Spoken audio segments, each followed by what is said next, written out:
Welcome to the Scottish Rite Journal podcast, an audio presentation of the Scottish Rite Journal, brought to you by the Supreme Council of the Scottish Rite, Southern Jurisdiction, Mother Supreme Council of the World.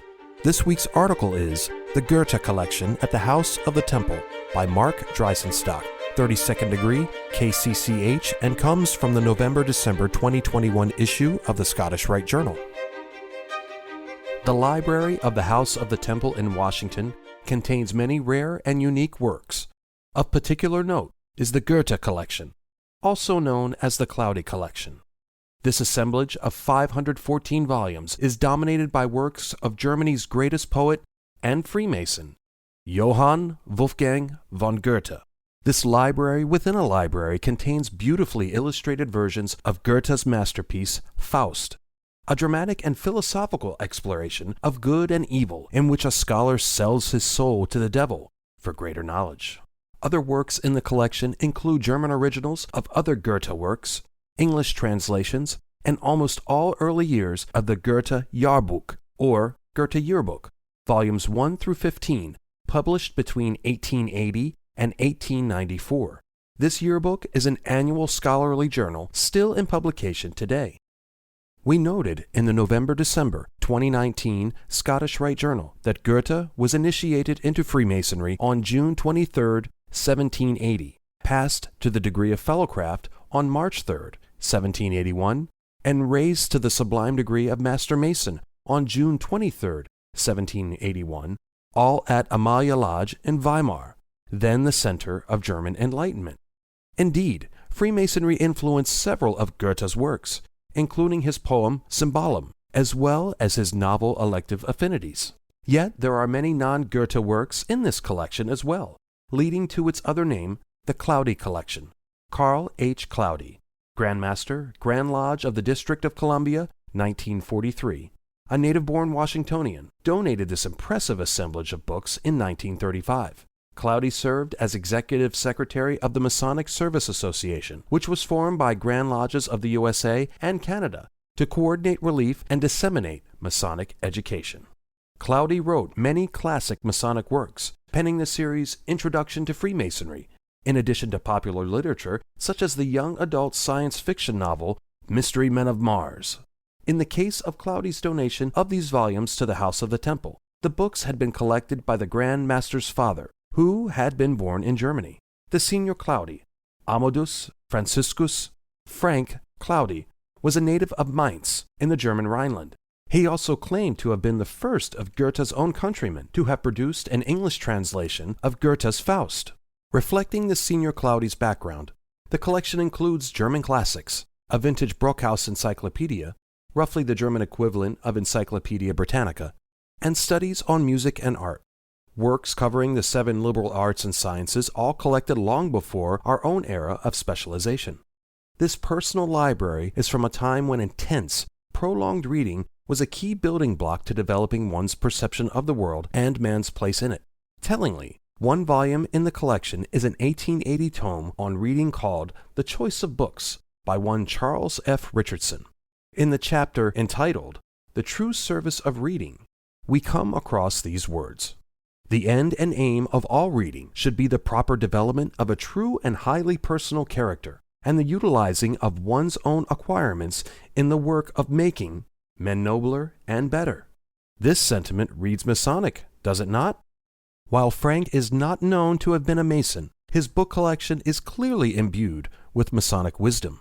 Remembering again that Johann Wolfgang von Goethe was a Mason, we read in the collection's The Wisdom of Goethe, man's highest virtue always is as much as possible to rule external circumstances, and as little as possible to let himself be ruled by them.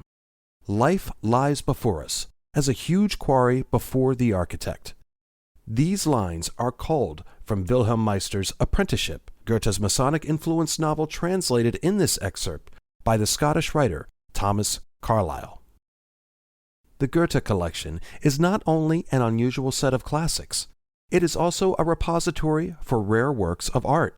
In a time before films and when many lived far from theaters in which the works of Goethe and other classic playwrights were performed, books very often contain detailed illustrations to help readers visualize plays and stories, and this tradition is well preserved in many of the volumes in this special collection at the House of the Temple. Many of these books, of course, involve Faust, effectively summarized by Samuel Henry Longley in his article on Brother Goethe and his longevity in the May 1937 New Age magazine, as the Scottish Rite Journal was then known. The Faust story is one of an old legend of the scholar Dr. Faustus, who sold his soul to the evil one. Goethe began this work in his student days at Strasbourg and carried the manuscript with him when he went to Weimar. The second part was completed in his old age and is the work of his mature years. A philosophical poem as well as a thrilling and witty drama, Faust can be enjoyed in various ways and on many levels. The Goethe collection also contains classic 19th century Faust book illustrations in a classic manner, rare color 1800s theater settings by Gilbert Lenner, and early 20th century books that anticipate the expressionist movement in the arts. We invite the reader to peruse these rare illustrations which have been reproduced to accompany this article. Clearly, the Goethe collection is a treasure trove of books and artwork that the House of the Temple is proud to call its own. We close by quoting a book in the collection, Frank Cloudy's own translation of Faust. So long is art, and life so quickly speeding. As an added feature to the Scottish Rite Journal podcast, I had the privilege to speak with Brother Mark regarding his article. Hope you enjoy it. Thanks for taking the time today, Brother Mark, to do this. What level of activity, aside from some of his writings, did Goethe have in Freemasonry? Probably not all that much. Goethe was very involved not only in literature, but with many other interests which consumed his writing: botany, color theory, the development of the idea of world literature. He is considered a Renaissance man. As we learned in a reading of the Masonic Hall in Athens, Greece, and how during the Nazi occupation of Greece during World War II led to the destruction of lodge records by the Nazis, did the same happen to the Amalia Lodge in Weimar? There was an anti-Masonic exhibition in Nazi Germany after lodge property was seized, but many Masonic artifacts and records probably did not survive the war. How did Cloudy amass this vast collection of Goethe writings? This was the personal library of his father. His father does not seem to have been a Mason, however, and Cloudy's own writings I have read do not seem to occupy themselves very much with German authors. In fact, I'm not even really sure if the younger Cloudy knew German or spoke German fluently. Seemingly a left turn from his writings on Freemasonry, what inspired Cloudy to write Mystery Men of Mars? There were likely commercial reasons for this. He actually wrote a series of science fiction novels aimed at young audiences. There was a sequel to Mystery Men of Mars called Return to Mars, which returns to the characters of the earlier novel and even brings in Jack Armstrong, the all-American boy, a hero from popular radio and film serials of the time. Do you have a particular version of Faust, mainly with art illustrations, that's a favorite of yours? It is really difficult to select one. The illustrations were done in various time periods and reflect different stylistics. I especially like the Gilbert Lenner color illustrations of 1800s theater settings.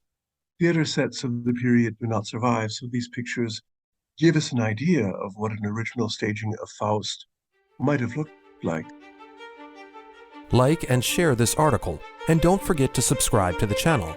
If you wish to comment, please leave one, and as a reminder, hit the notifications bell.